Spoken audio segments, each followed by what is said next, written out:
Let me tell you something most people never figure out until it's far too late.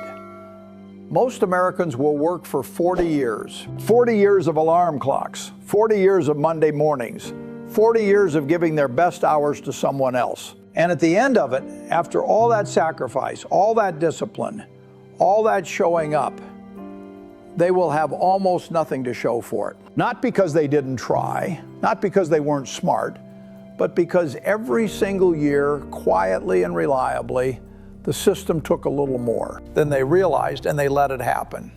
Because nobody ever told them they had a choice. That's what I want to talk to you about today. Not about getting rich fast, not about some secret strategy that Wall Street doesn't want you to know. I want to talk to you about something far more fundamental.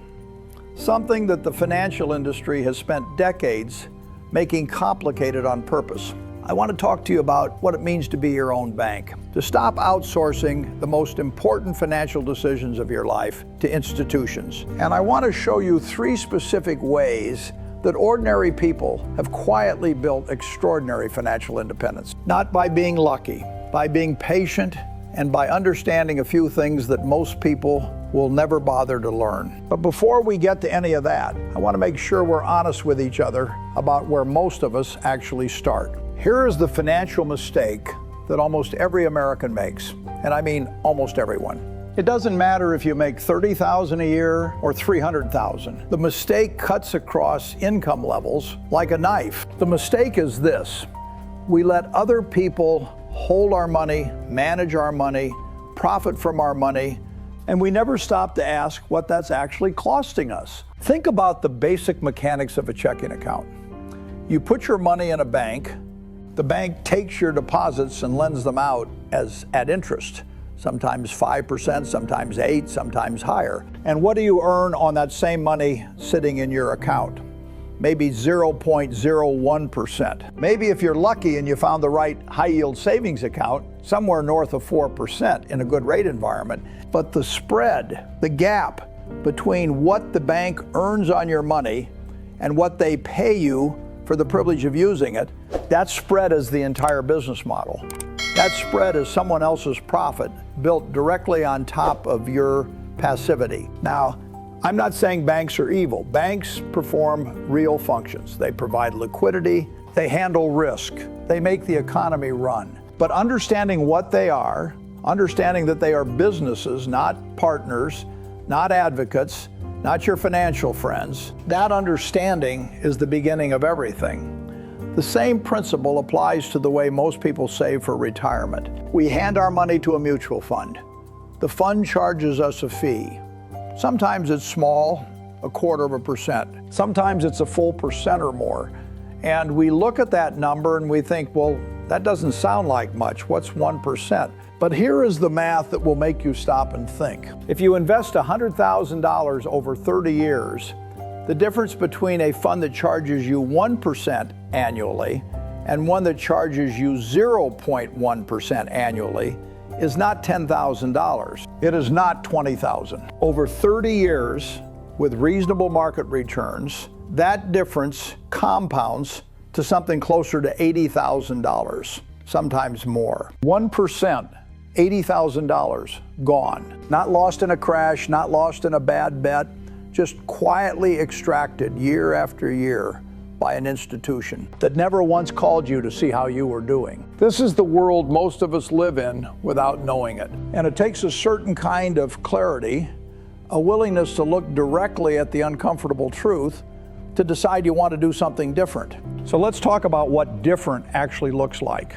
The first way to be your own bank is to build what I call a personal liquidity reserve. Not an emergency fund in the traditional sense, though that matters too, but a deliberate growing pool of capital that you control completely, that earns a real return and that you can deploy on your own terms. Most financial advice tells you to keep 3 to 6 months of expenses in savings. That's fine as a floor, but the people who genuinely function like their own bank think about this differently. They think about their reserve not as protection against disaster, but as fuel for opportunity.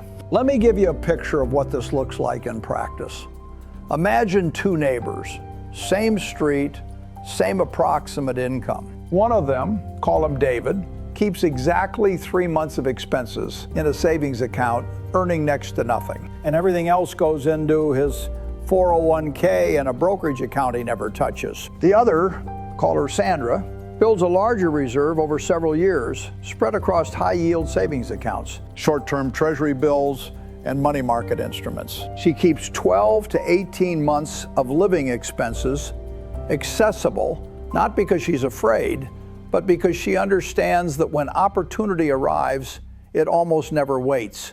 In 2020, during the first weeks of the pandemic crash, markets dropped 30% in what felt like an instant. David watched his portfolio fall and did what most people do. He froze. He was already maxed out and psychologically paralyzed.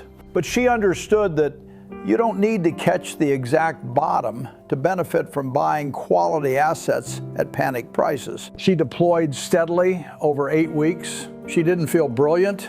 She felt nervous, but she had the liquidity to act. 3 years later, the difference in their portfolios was significant. Not because Sandra was smarter than David, she wasn't. Not because she got lucky, but because she had structured her financial life to give herself the ability to be rational when the world was being irrational. That is what a personal liquidity reserve actually buys you. It doesn't just protect you from emergency, it gives you permission to think clearly under pressure. It gives you permission to think clearly under pressure. Banks make money in 2 primary ways: by holding your deposits and paying you less than they earn on them, and by lending you money at rates far above what it costs them to acquire it. Credit cards are the most visible example. The average credit card interest rate in America is somewhere above 20%. 20%. If you carry a balance, you are paying a tax on your own financial behavior that compounds against you. And this is where the psychology of money gets deeply interesting to me, because most people know intellectually that carrying credit card debt is expensive, and yet the behavior persists. Why? Because the pain of paying down debt feels immediate and real. While the benefit is abstract and distant, you pay off $1,000 of debt and nothing in your daily life changes. The reward for that discipline is invisible. It shows up years later in the form of compounding that worked for you. So here is the practical discipline. Treat debt repayment exactly the way you treat investment, because it is. Paying down a credit card at 20% interest is the mathematical equivalent of earning 20% on an investment, guaranteed with zero market risk. You will not find that return reliably anywhere else, not in stocks, not in real estate. When you eliminate high interest debt, you are in effect purchasing a guaranteed 20% return on every dollar you apply to it. That is not a metaphor, that is arithmetic. The people who function as their own bank understand this equivalence completely. They see them as the same question.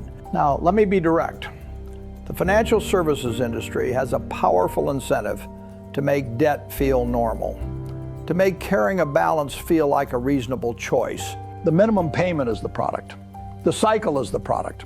The customer who carries a balance forever is far more valuable than the customer who pays it off. There is nothing wrong with using credit as a tool, but understanding who benefits when debt becomes permanent, that understanding changes how you make decisions. The third way to be your own bank is the most powerful, the most misunderstood, and the one that requires the most patience to believe in. It is this: stop thinking about the stock market as a place to trade and start thinking about it as a place to own businesses. It is this: stop thinking about the stock market as a place to trade and start thinking about it as a place to own businesses. This sounds simple. It is not practiced simply.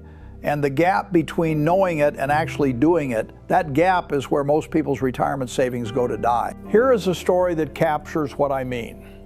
A woman named Carol started investing at 32. She wasn't early. She wasn't sophisticated. She put money into a broad, low-cost index fund every month, the same amount, regardless of what the market was doing. She set it up automatically so she didn't have to make a decision every month because she understood that her own judgment was her biggest enemy. When the market was up, she bought fewer shares. When the market was down, 2008, 2011, 2018, 2020, her automatic investment bought more shares. She never tried to time it. She never read the headlines and adjusted her allocation. She never called her broker in a panic, not because she was indifferent. She wasn't. She watched the numbers fall in 2008 and felt exactly what you would expect a person to feel. She felt afraid. She felt the pull to stop, to wait, to sit in cash until things settled down. She felt it and she chose not to act on it. At 62, with 30 years of consistent investing behind her, Carol had accumulated a sum that would have been unimaginable to her at 32. Not because the market was uniquely generous, not because she made brilliant picks, but because she understood one thing: time in the market is the strategy. The hardest part of Carol's story isn't the discipline of putting money in. It's what she did in 2009 when her portfolio had lost nearly 40% of its value. She looked at her accounts and saw numbers that made her stomach drop, and she did nothing. She kept buying. Not because she was sure it would recover. She kept buying because she had decided years earlier that she was not going to let temporary fear make permanent decisions. Not because she was sure it would recover. She kept buying because she had decided years earlier that she was not going to let temporary fear make permanent decisions. She had chosen in advance to trust the long-term process over the short-term emotion. And that choice is the reason she's comfortable today. This is what it means to own your financial future rather than renting someone else's strategy. Here is what I find most fascinating about human beings and money. We are wired at a very deep level to respond to loss more powerfully than we respond to gain. Psychologists have studied this for decades. The pain of losing $100 is for most people roughly twice as powerful as the pleasure of gaining $100. And the financial industry, whether intentionally or not, is structured in ways that exploit this asymmetry constantly. The news cycle focuses on crashes because crashes are emotionally compelling. The broker who calls you when the market drops is triggering exactly that feeling. Being your own bank means in part developing a kind of immunity to this. Not ignorance, not denial, immunity. Understanding the mechanism clearly enough that when you feel the pull of panic, you can name it for what it is. You can say, this is my brain responding to short-term loss with the same urgency it would respond to physical danger. And then you can choose differently. The firefighter doesn't figure out how to be calm in a burning building while the building is burning.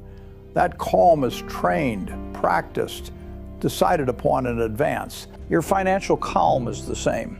You have to decide before the crash what you will do during the crash. And then you have to commit to that decision. Let me give you the 3 specific practices that anchor everything I've described today, because I don't want this to feel abstract. These are not theories. First, build your liquidity reserve intentionally. Start where you are.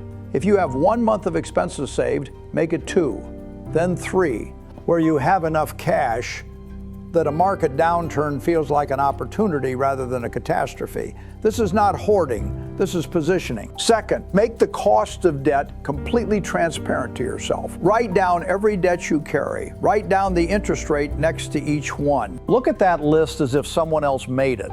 Would you invest in anything paying those rates to someone else? No.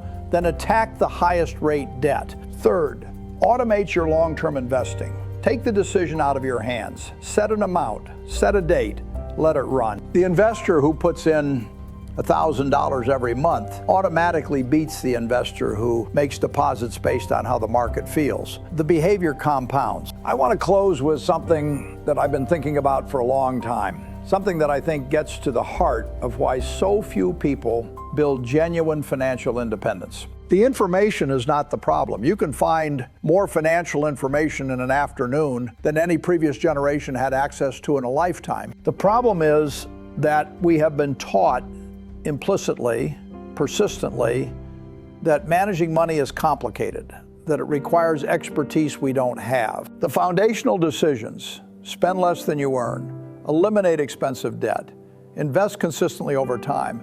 Those decisions are not complicated. They require something harder than technical knowledge. They require character. They require patience in an impatient world. They require the willingness to look different from the people around you, to drive the older car, to take the smaller vacation. Most people are not willing to do that. And that is the real reason most people will not build the financial life they are capable of building. I believe you are capable of it, because the same human qualities that allow people to raise good children, to show up reliably at work, those qualities are what investing demands. You can wait. Most people do. They wait until the kids are through school, until the timing feels right.